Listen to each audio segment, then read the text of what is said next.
పొగ నిండిపోయి ఆ శ్వాస తీసుకోలేని పరిస్థితి, అతను స్పృహ పడిపోయి ఉన్నాడు. అప్పుడు అతన్ని క్రాలింగ్ పద్ధతి, ఫైర్ అండ్ క్రాల్ అంటారు దీన్ని. చేతుల్ని అలా కట్టుకొని ఒక గుడ్డతో తను పాకుకుంటూ ముందుకు తీసుకొని వెళ్ళడం ఈ పద్ధతి ఫైర్ అండ్ క్రాల్ మెథడ్ అంటారు.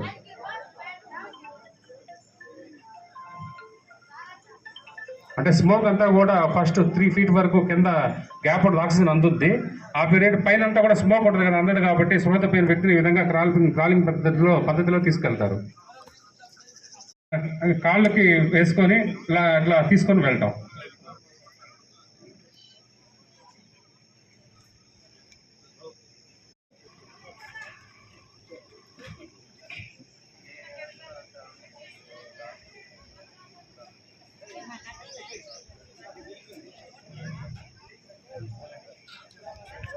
పొగతో నిండిన గదుల్లో విక్టిమ్ కొద్దిగా బరువు ఎక్కువ ఉన్న రోప్ ద్వారా రెస్క్యూ చేస్తారు.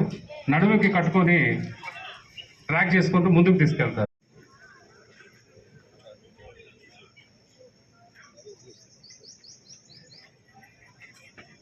ముందుకు ట్రావెల్ చేసుకుంటారు.